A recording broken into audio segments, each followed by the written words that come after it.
Ever feel like you need like a crash course on someone before a big meeting? Well, that's what we do here. Today we're diving deep into the world of Vladimir Putin. A man who's been at the helm of Russia for, well, over 2 decades now, Yeah, over 2 decades. and you've provided us with quite the dossier, really. Primarily his Wikipedia entry as of October 2024. As of this month. Yeah, up to date. Fresh off the presses. It's fascinating. It's a really interesting mix of just hard facts, date of birth, this and that, and then these intriguing gaps that make you wonder, I wonder what's being left unsaid here. Right. Yeah, very much so. It's like what's the stuff they don't want us to know and how much of that is intentional? Right. We're talking about a leader who, let's be real, sparks some pretty strong feelings in people. Oh, for sure. But our goal here is, as always, to just kind of stick to the facts, lay it all out there, and let you, the listener, draw your own conclusions. Yeah, it's about understanding the man and his policies, not Yeah. not passing judgment. Yes. Just laying it out there. Okay, so let's start with something that I thought was really interesting when I was doing a little background research for this. Apparently, there's this whole thing about conflicting reports of Putin's height. Mhm. Like, depending on whether the source is Russian or international, the numbers change. Like, what is that a weird translation quirk, or is there something more calculated going on? It's one of those things that it's like it highlights how image is often as important as policy, especially in international politics. Okay. And I think it's such a subtle detail, but it speaks volumes, I think, about how he's very deliberately crafted a persona, an image that he presents to the world. It's like a real life House of Cards, but in Russian. There you go. There you go. Exactly. They're all that intrigue. But let's rewind to the beginning, shall we? So, Vladimir Putin, he wasn't exactly born with a silver spoon in his mouth. We're talking Leningrad after World War II. Yeah. Not exactly walk in the park. No, not at all. Imagine a city still, bearing the scars of war, struggling to rebuild, rationing, shortages. It was a very difficult time. And you can't overstate how that shapes a person. Mm-hmm. And we can't underestimate how those really formative years in Leningrad, which is now, of course, St. Petersburg, Right. might have influenced Putin's worldview. It's like that saying, what doesn't kill you makes you stronger. In Yeah. his case, maybe. Perhaps. Right. He goes on, he does well in school. He gets a law degree, which may seem at odds with his later, trajectory. Right. But then again, maybe not. Because he joins the KGB, that's not exactly your typical law school grad job fare. No, not really. Yeah. And his time at the KGB, it's crucial, Right. particularly his posting to East Germany during the fall of the Berlin Wall. Yeah. Talk about a front row seat to history. Oh, my gosh. He was there, witnessing the collapse of the very system that he had been a part of. I'm getting chills just thinking about that. To be like a fly on the wall during those late night debriefings. Right. Can you imagine? Wow. Just incredible, those conversations. Yeah. And what's even more fascinating is what happens next. The Soviet Union collapses, Yeah. right? Throws Russia into this, chaos. Total chaos. And Putin's there, and he reinvents himself, Yeah. transitioning from KGB agent to politician. Talk about a career pivot. Right. It's Yeah. incredible. Wow. And it's a move that's baffled analysts for years. Mm-hmm. Some people speculate that he saw an opportunity, right, to sort of salvage something from the wreckage, to rebuild Russia in his own image. Others believe he was just driven by this, deep-seated sense of patriotism, a desire to restore Russia to its former glory. Right. It's hard to say for sure what his motivations were, but It's so interesting, yeah. it's fascinating. And he certainly doesn't waste any time. No. He rises through the ranks at this almost unbelievable pace, becoming president in 2000 after Yeltsin's resignation. Yeah, meteoric rise. So how does a former KGB agent, a product of the very system that had just crumbled, right? How does he win over the Russian people? Was this a power grab or was there genuine support there? That's the question, right? And I think to understand that, you have to really remember the context, right? Russia in the 1990s. Yeah. Turbulent time. Yeah. The economy was in shambles. Corruption was rampant. There was just this pervasive sense of instability. Right. And people, I think, were really craving a strong leader. Okay. Someone they felt could bring back a sense of order. So in a way, Putin was the right man at the right time. You can say that, yeah. A tough leader for tough times. Right. Okay. He promised stability, economic recovery, Okay. and a return to greatness for Russia, right? And I think for a population that was, frankly, weary of chaos, Totally. that message resonated. Yeah. But here's where things get interesting, right? It wasn't just about the slogans and the promises. This guy had a plan. Oh, A okay. plan. I like it. This guy's organized. So tell me more. Tell me more. All right, so this plan, right, involved centralizing power, creating what some experts call a vertical power structure. And it does sound a bit ominous when you put it like that. It does, yeah. It's a little on the nose. It is a little bit, but on the one hand, it's about efficiency, right? Streamlining decision-making, cutting through all the bureaucratic red tape. But it also raises, some very real questions about, checks and balances, Of course. about the consolidation of power in the hands of, well, one person. So it's the early 2000s. The world is watching as Putin starts to kind of reshape Russia from the inside out. He's consolidating power, yes, but he's also implementing reforms across all these different sectors. The economy, the military, even get this religious policy. Yeah, you got to remember, after 70 years of state-imposed atheism under Soviet rule, religion's experiencing this, like resurgence in Russia. And Putin, he is a self-identified Russian Orthodox Christian. He recognized both the social and political power of the church. And he formed this, really close alliance, which is a fascinating aspect of his rule that I think we often overlook in the West. Yeah, it's not something we really hear about. Not so much, no. It's like he understands the power of faith, of tradition, as this unifying force in a country as vast and diverse as Russia. Absolutely. Okay, but let's talk about the economy for a second because, that's a big one. Huge, huge.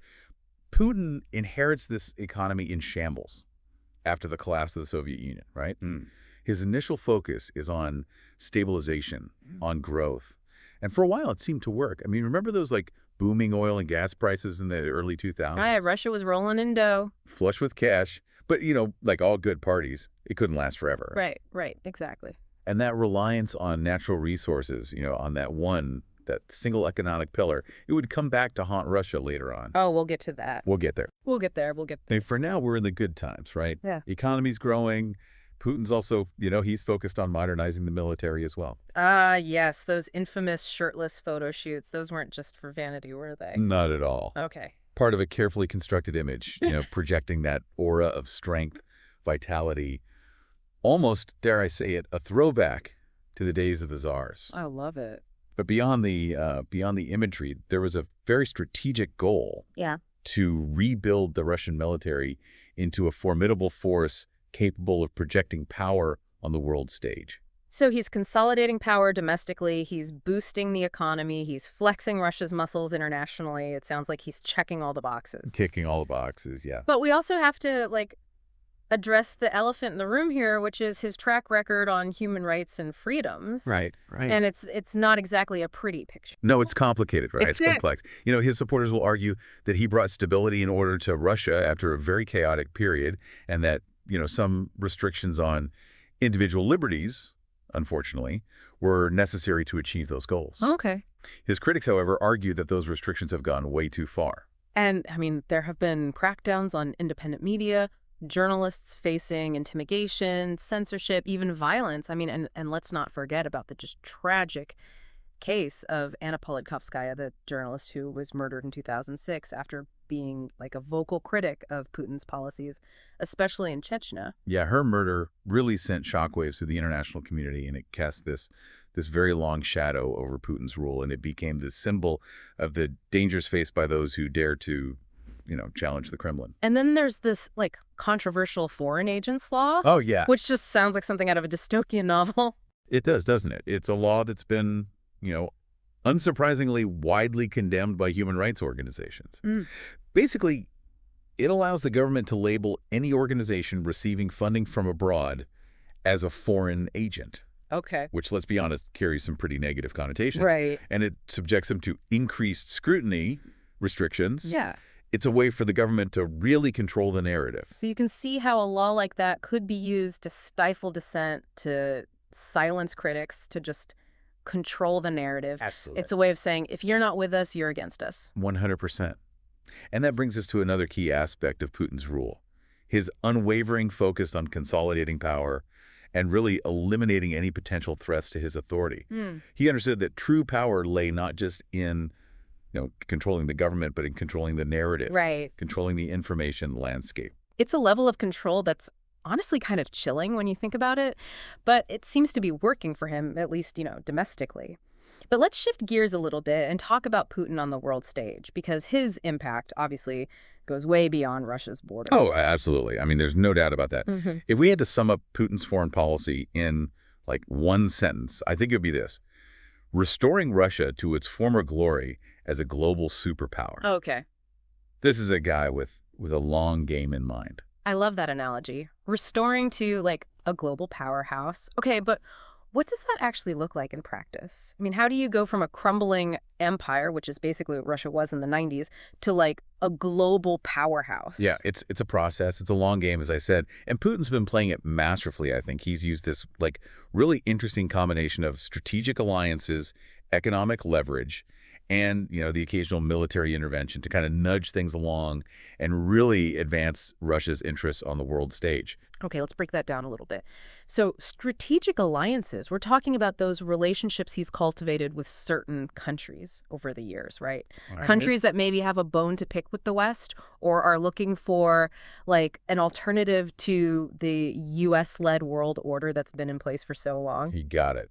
Yeah. He's been particularly successful, I think, in strengthening ties with countries like China, Mm. India, Iran, Big player. big players on the global stage. Yeah. And, these alliances, they give Russia leverage. They give Russia more of a say in how the world order is shaped going forward. Right, right. And then there's the economic leverage, which, let's be real, for a country like Russia, really The means energy. energy. You can't forget about energy. Russia, they're a powerhouse when it comes to oil and gas. They're Right. a major supplier to Europe. Yeah. And Putin has not hesitated to use that leverage, let me tell you. Time and Oh. time again, we've seen it. Hmm. Gas disputes, pipelines being used as bargaining chips. It's like that old saying, energy is power. But he's also not afraid to throw his weight around militarily either, is he? Well, The annexation of Crimea in 2014, that was a major turning point, I think, in how the world sees Russia. oh, absolutely. Crimea was a gamble. It was a very, very bold move. It Mm. caught a lot of people by surprise. And, while it did draw international condemnation, right? Sanctions. Sanctions, yeah, all Yeah. that stuff, it also played very well domestically. Right. It reinforced this image of Putin as a strong leader Right. who's willing to defend what he sees as Russia's vital interests, Wait. even if it means defying the West. And then there's, of course, the ongoing conflict in eastern Ukraine, the military intervention in Syria, the support for the Assad regime. It's a lot. It's a lot to unpack, yeah. It seems like his playbook, if you will, involves this like mix of soft power and hard power, I like that. strategically deployed to like keep the West on its toes. I think that's a great way to put it. He understands that, in the 21st century, power isn't just about, like, tanks and missiles anymore. Right. It's about information warfare. It's about cyber attacks, economic pressure. It's about using all the tools at your disposal. Right. And Putin has shown himself to be a master of this kind of geopolitical game. You know what I mean? Yeah, and he's playing it on a global scale. You talked about his alliances with countries like China and India, but what about his relationship with the West? I mean, that's been a bit of a roller coaster ride, hasn't it? To put it mildly, yeah. I mean, there have been moments of, cooperation, like in the aftermath of 9/11, when Russia actually joined the U.S.-led war on terror. But those moments have been, fleeting, frankly. More often than not, it's been a story of mistrust, suspicion, and honestly, outright hostility at times. Yeah, the accusations of Russian interference in the 2016 U.S. elections, that definitely didn't help matters. No, that was a real turning point, I think. It really deepened the divide between Russia and the West, and it created, a whole new set of challenges for U.S.-Russia relations. Yeah. And you have the poisoning of Sergei Skripal on British soil. Which, of course, Russia has consistently denied any involvement in. Of course, of course. But it all feeds into this narrative, right, of Russia as this rogue state, this enemy of the West. Exactly. And that narrative, it's further reinforced by Putin's crackdown on dissent at home, his increasingly authoritarian tendencies, and frankly, his disdain for Western values and institutions, let's be honest. So we have this complex figure who's both admired and feared. Yeah. A man who's playing this high-stakes game on the world stage and, it often feels like the fate of nations is hanging in the balance. Yep, it's It's all very intense, very John le Carré. And it makes you wonder, like, what goes on in that mind of his? right. What are his ultimate goals? What does he see as his legacy? I mean, that's the million ruble question, isn't it? Right. But maybe we can glean some clues by looking beyond the policies, beyond the power plays, and into the man himself. Okay. Do you know what I mean? Yeah, you're talking about the Putin mystique, right? Yes. The carefully cultivated image, that aura of, like, strength and mystery that he projects. Yes, exactly. Because there's a reason why he's so often photographed shirtless on horseback, or like doing judo, or swimming in icy waters, Yeah. It's all part of this like very carefully constructed persona. It's about projecting this image of virility, of, toughness, of someone who's just like in control, both physically and mentally. And it's an image that really plays well with a certain segment of the Russian population, let's be honest. Right. It's like he's stepped out of the pages of a Russian novel. Like, the stoic, enigmatic hero who always seems to be one step ahead. Exactly. But what about the man behind the mask? Is there a softer side to Vladimir Putin? There are glimpses of it. He's known to be like a devoted dog lover. Oh. He's spoken fondly of his daughters, although he keeps their lives very, very private. Right. And there are those who say that, beneath that tough exterior, there really is like a true patriot, Okay. a man who genuinely believes he's acting in the best interest of his country. It's fascinating, isn't it? The contradictions, the layers. Totally. He's a riddle wrapped in a mystery, inside an enigma, to borrow a phrase. There you go. And like any good enigma, he keeps us guessing. Right. But while we may never fully understand the man behind the curtain, I think, by examining his actions, his words, and yes, even his, carefully curated public image, we can start to piece together a picture of who Vladimir Putin is, a man who, there's no doubt, has left an indelible mark on Russia and on the world. It really is kind of like Shakespearean when you think about it. The ambition, the power struggles, the mystery. It's a real page-turner. Yeah. And for as much as we've covered, I feel like, there's always that question, like, how will history remember Vladimir Putin? That is the question, isn't it? Yeah. He's a figure who really defies easy categorization. Yeah. Is he the savior who rescued Russia from chaos, restored its place on the world stage? Or is he the autocrat who crushed dissent, undermined democracy, and really isolated his country on the international scene? It's a real mixed bag when you think about his legacy. It's like looking at two sides of the same coin, Mm. On one side, you have this economic recovery that he oversaw, at least in those early years. Right. The stability that he brought to a country that was really teetering on the brink. And let's not forget, for a lot of Russians, he brought back this sense of pride, this sense of national identity that I think they felt like they'd really lost after the collapse of the Soviet Union. And that's crucial, I think, to understanding his enduring popularity, right? Right. He tapped into this very, very deep well of national sentiment, Yep. a longing for those days when Russia was a superpower, Yeah. a force to be reckoned with. He promised to make Russia great again. Right. And for, a significant portion of the population, he delivered it, at least initially. Right. But then there's that other side of the coin, the Yeah. side that shows the erosion of democratic institutions, the silencing of critical voices, the human rights abuses that have kind of become synonymous with his rule. I Yeah. mean, how do we reconcile those two things? That's the question that historians are going to be grappling with for decades to come, I think. Right. And the answer, like so much with Putin, is going to be complex and nuanced, right? Yeah. There's no denying the darker aspects of his reign, the crackdown on dissent, the atmosphere of fear that he's cultivated. The question is, will those actions overshadow what he was able to achieve in the eyes of history? It's also worth considering, I think, how his rule has impacted Russia's relationship with the rest of the world. Because while he's, restored Russia to a position of power on the global stage, it's come at a cost, hasn't it? It absolutely has. The annexation of Crimea, the interference in foreign elections, the support for regimes that have been, credibly accused of human rights abuses. I mean, these actions have, they've made Russia a pariah in the eyes of many. Right. He's rebuilt the military, he's expanded Russia's influence, but, at the cost of international isolation, sanctions, the whole 9 yards. It's like he's playing this, high-risk, high-reward game of geopolitical poker. Right. And only time will tell if his bets are going to pay off in the long run. Yeah, and speaking of the long run, the sources that you provided mention, these constitutional changes that could potentially allow him to stay in power until, get this, 2036. It's mind-boggling. 2036. I mean, the guy's got a plan, clearly. He's going for it. But it raises questions about, what happens after Putin, right? Yeah. Will there be a smooth transition of power, or will his, eventual departure leave a void that just leads to more instability, more uncertainty? Right, because it's almost impossible at this point to imagine Russia without him at the helm. I know, right. He's been such a dominant figure for so long. He really has. And you know what? I think that's perhaps the most telling aspect of his legacy. He's built a system that revolves entirely around him. It's like that line from Louis XIV, L'État c'est moi, I am the state. Ooh, yeah. It's intense. Right? It's a chilling thought, and I think it really encapsulates the dilemma that Russia's facing, right? Putin's rule, it's been this double-edged sword. Stability, economic growth, but coupled with authoritarianism and international isolation. Unraveling that legacy, separating, the man from the myth.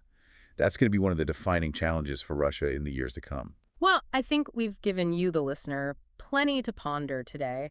We've delved into the complexities of Putin's Russia, explored his rise to power, his domestic and foreign policies, the carefully crafted persona that he presents to the world. I mean, what an enigma. We've examined the contradictions, the triumphs, and the tragedies that have come to define his rule. As with any good deep dive, we want to leave you with a final thought, something to kind of consider as you continue to learn and explore. Yeah, the question of Putin's legacy, it remains open. It's a puzzle for future generations to solve. Will he be remembered as the man who made Russia great again, or as the one who, maybe sowed the seeds of its decline? Only time will tell. And on that note, this has been fascinating. Yeah, thank you. Until next time. To be continued.